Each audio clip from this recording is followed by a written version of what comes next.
Assalamualaikum warahmatullahi wabarakatuh. Jumpa kembali dengan saya di channel Teknisi Linggapura.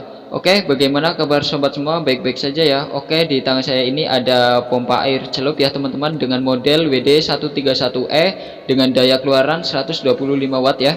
Oke, di sini kendalanya mati total ya teman-teman. Kita akan colokkan terlebih dahulu apakah pompa air celup ini benar-benar mati total. Oke, sudah kita colokkan dan tidak ada indikasi apapun ya teman-teman, mati total ya, tidak ada terdengar dengung atau yang lain ya, ini benar-benar mati total. Oke, kita akan bongkar saja ya teman-teman untuk memastikan apakah kerusakannya ya. Oke, kita cabut dulu stekernya dan kita bongkar 4 baut ini ya teman-teman. Di sini ada 4 baut, teman-teman bongkar ya menggunakan obeng. Oke, saya percepat ya teman-teman, dan teman-teman congkel menggunakan pisau atau yang tipis ya untuk membongkarnya. Oke, sudah terlepas dan kita akan cek terlebih dahulu lagi ya apakah setelah kita bongkar bisa nyala. Oke, di sini sudah mutar ya teman-teman, tetapi muncul kendala lagi ya. Di sini ternyata kabelnya ya teman-teman. Oke, jadi kabel yang kecolokan atau ketegangan ya 220 volt AC ini bermasalah ya biasanya. Ini karena saya tekak-tekuk itu kadang normal, kadang tidak ya. Oke, bisa dilihat teman-teman. Ketika saya tekuk-tekuk itu kadang normal, kadang tidak. Oke, kita cabut terlebih dahulu colokannya. Oke, kita akan cek dulu untuk colokannya dan kita akan bongkar terlebih dahulu untuk pompa air celup ini ya, di bagian colokan AC-nya. Oke, teman-teman bisa buka bautnya. Di sini ada 5 baut, teman-teman bongkar ya.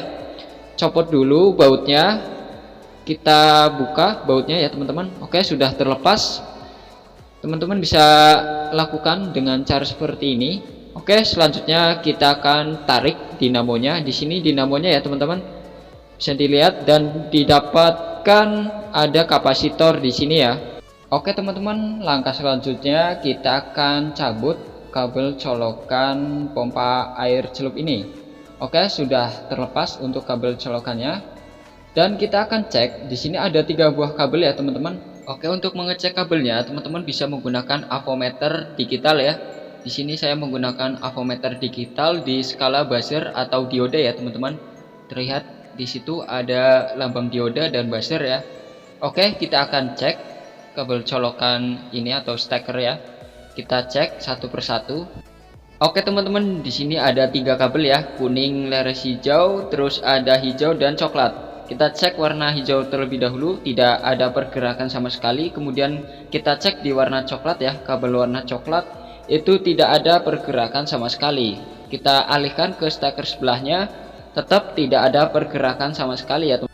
Jadi kalau kabel normal itu biasanya bunyi atau bergerak ya teman-teman. Dilihat di sini tidak ada pergerakan sama sekali, berarti kabel ini putus ya teman-teman.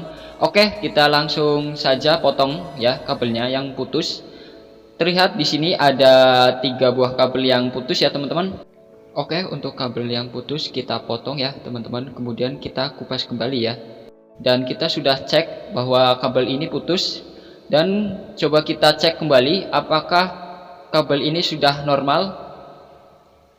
Oke, teman-teman bisa dilihat di avometer digital ini ya, menunjukkan angka atau bunyi bip ya.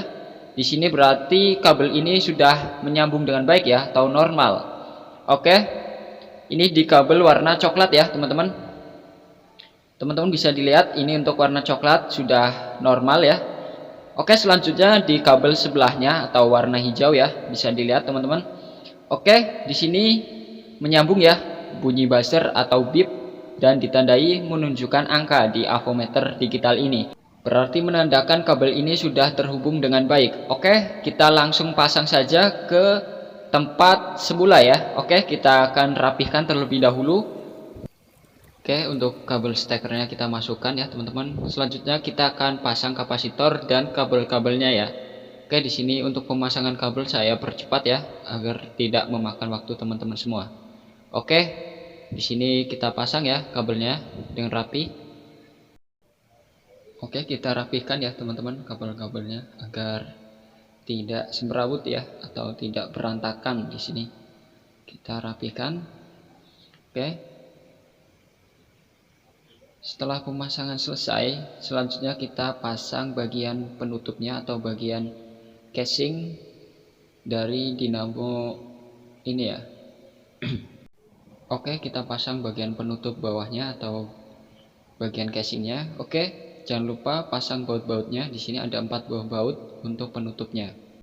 Oke, untuk baut-bautnya sudah terpasang dengan baik dan rapi ya teman-teman. Selanjutnya kita akan tes apakah pompa air celup ini sudah normal kembali ya teman-teman. Oke, kita akan coba colokkan ke stop kontak ya. Oke, kita colokkan ya. Oke, di sini sudah berfungsi dengan baik ya pompa air celupnya. Oke teman-teman, jadi kesimpulannya untuk pompa air celup Weser WD131E ini mati total dikarenakan ada kabel yang putus ya teman-teman. Jadi itu kendalanya. Oke, mungkin itu saja yang bisa saya sampaikan. Apabila ada pertanyaan atau komentar, silahkan tulis di kolom komentar ya teman-teman. Kurang lebihnya mohon maaf. Wabillahi taufiq wal hidayah. Wassalamualaikum warahmatullahi wabarakatuh.